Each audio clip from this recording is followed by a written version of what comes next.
welcome to a brand new episode of What to Think with me, Dylan Tweeney. And me, Jolie Odell, VentureBeat's managing editor.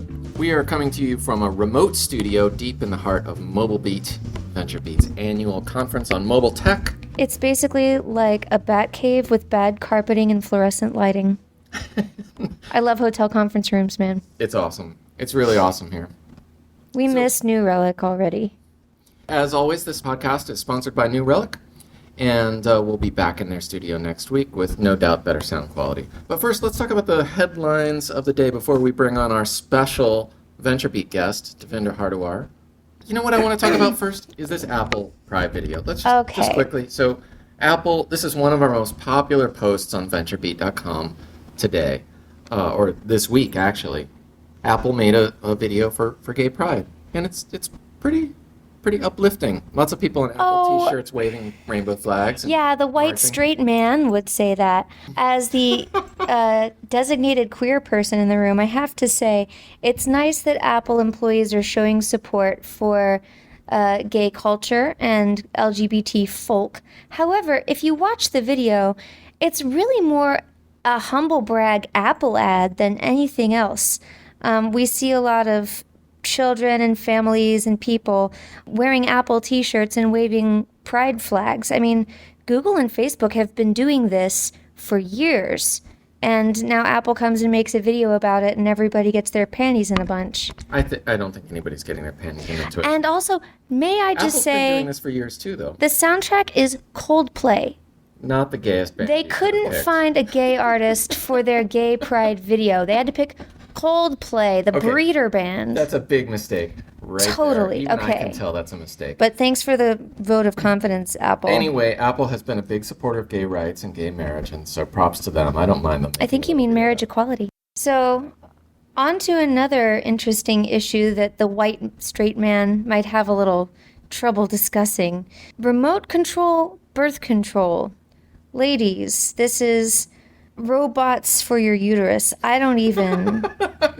So, you know how you have... A chip that can be turned on or off remotely by Wi-Fi or Bluetooth or something, right?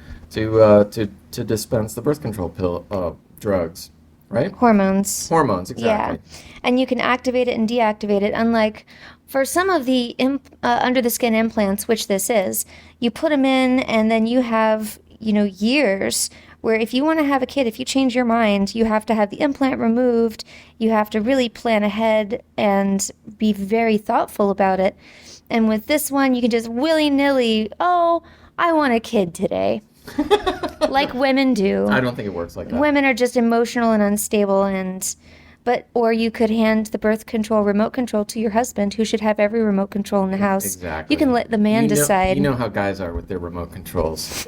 The company that came up with this is called Microchips, and they're based in Massachusetts. I think they have a good idea in that this chip can be implanted. It'll be good for 16 years, which is incredibly convenient. You could turn it on, not have to worry about it, turn it off when you're ready to procreate, I guess. If it works, you could have it for all your childbearing years. Exactly. Maybe more than 16, but there are so many horrifying privacy and security implications with this, I don't even want to think about it. Not to mention the government control. Just imagine. All those people who are upset about the government controlling your paying for your contraceptives. I'm just not sure I want... What if the government had remote control over your fertility? Now call me a hairy-legged lesbian separatist women's libber. You're a hairy-legged lesbian separatist women's libber, Jolie. But I kind of don't like the idea of robot uterus control. Yeah, I don't like it either. It just seems a little too artificial for something that's supposed to be... I don't want to say magical, because that makes me sound like a Wiccan hairy-legged women's libber. But I think that there's something about natural rhythms of life and death and cycles that shouldn't be controlled with a remote. But that's just my gut. You're such a Luddite. Shut up. Get back to your podcast, robot lover. Let's move on to Verizon. Now this is an interesting tech topic. Can you tell it was a slow week? It was the 4th of July weekend, and we have some really off the wall stories this week. Makes One for that I do interesting want to chatter. talk about, though, is that Verizon released its second company transparency report. And props to them for doing it. I know companies like Google and Twitter have been doing this for years and years, but it's nice to see a big kind of hidebound old, wireless telco like Verizon get with the program. They said that there were almost 150,000 government requests for their customers' data just in the first half of 2014. So that's a lot, but it's down a little bit from last year because in 2013 they got over 320,000 such requests. So, slight decline. This is the sort of thing where, the FBI or the NSA requests data on a subscriber from Verizon, and maybe they have to turn it over or maybe they resist it, but they can't really say. They're often under gag orders, but at least they're making an attempt to say, look, governments are out there requesting this data. Well, we already knew that. I just don't know that these numbers are anywhere near accurate because of said gag orders. I think they can say the total number. I have pretty good confidence in the total number. And also, It's are the just we numbers don't know shown the to be specifics. declining? Maybe that means the gag orders are increasing. Again, if they receive a request they can't talk about it, they can include that in the total. Can they? They just can't talk I about don't know. the request at all. I'm just a little ray of sunshine. I'm very suspicious. I think it's an opacity report. an opacity report. Yeah. I think Verizon is being as honest as possible. I suspect, though, that, as we know, there are lots of ways in which the NSA, for instance, can hack into your phone without requesting any data from Verizon at all. So this obviously doesn't account for that. But I think those numbers are probably a lot smaller than the Maybe we official just call requests. it a futility report. Oh, bless their hearts. They tried. I think they are trying, and props to Verizon for trying. Yeah, let's give them a trophy for coming in third place. This is just like Little League baseball. Just give everybody a trophy and we all go home happy. Thanks, Verizon, for the futility report. Man, you are Miss Grumpy today. What is going on?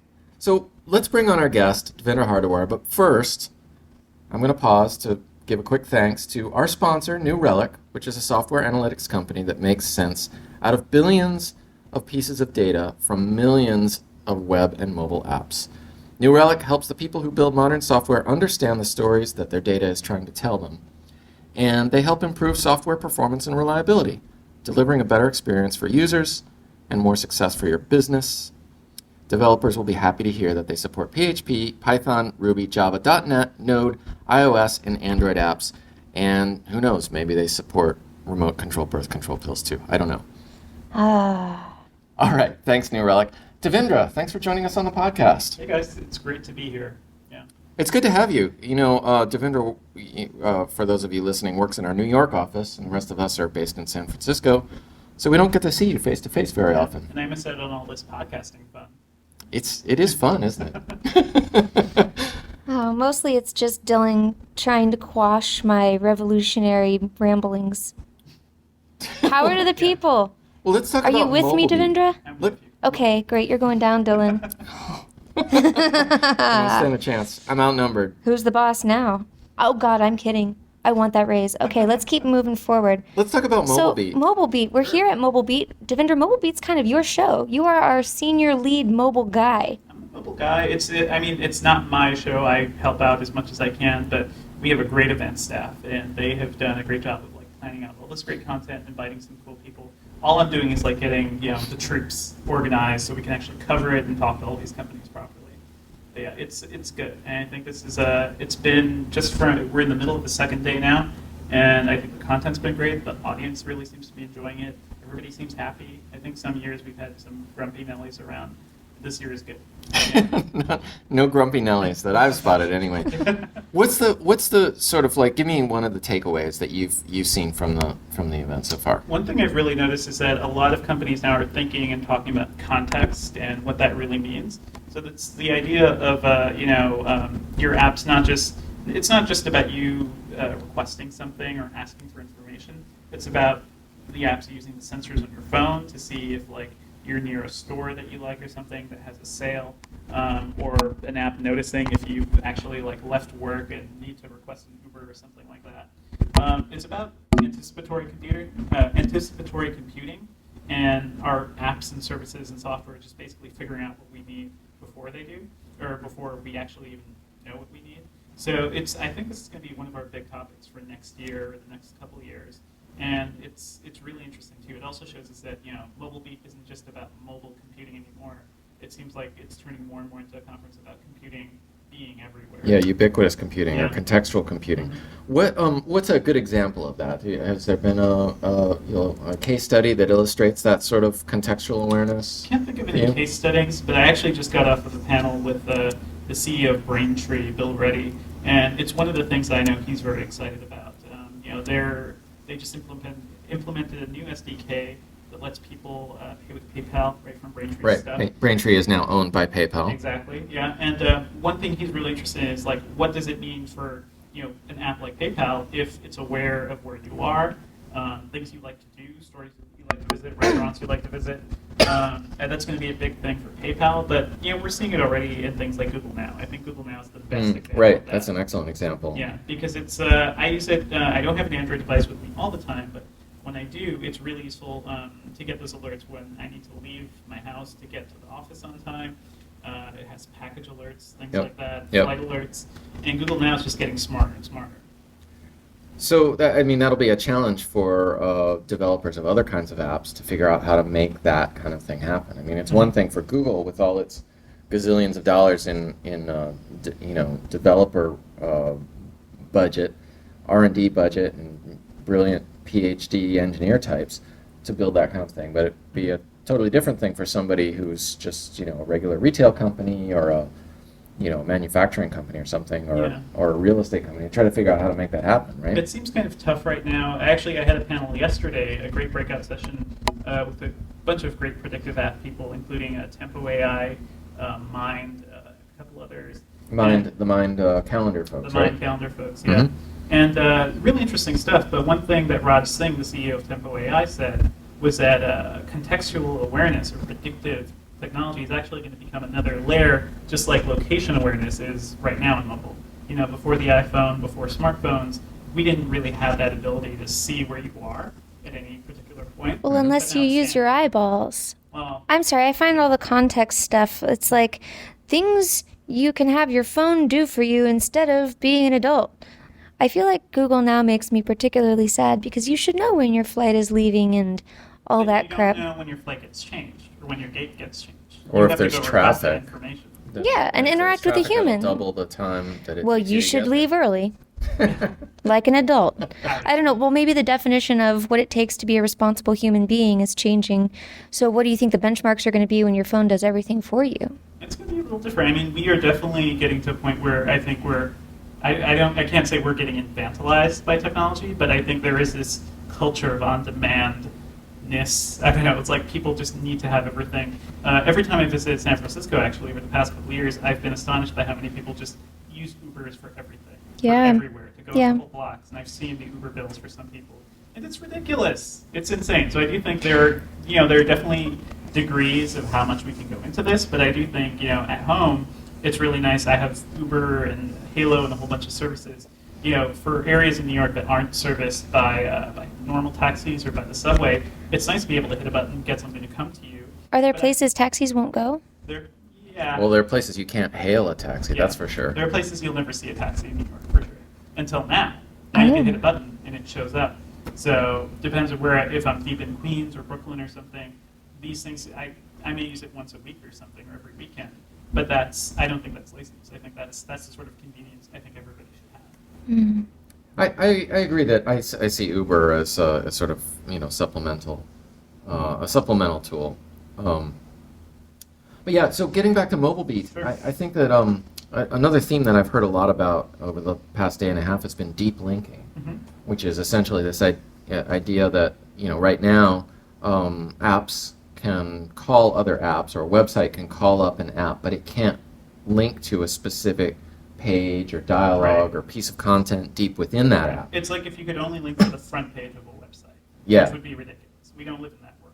Well, it's funny. Yeah. It's actually taking me back because in the early days of the web, in the mid to late 90s, there was a dispute about people would get upset sometimes if you linked to a story deep within their website. They're like, you have to come to my homepage. And all of us who actually use the web were like, that's completely ridiculous. You can't run the web like that. You can't object to deep links. But it's funny that this conversation is coming back, but in a different way in the app world. And I say it's a different way because there's technically no universal way to do it right now. There's no URL for apps. Yeah, I was actually just I was in another breakout session right before this with a couple companies, including Quixie, just talking about deep linking and what this means for the industry. Yeah, the bigger problem is, we need standards, ways to do this. But also, Quixie, one of the Quixie executives wrote a really great post on our site, actually. I'm trying to find the name.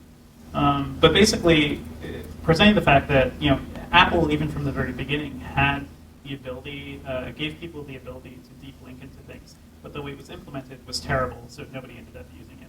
Right.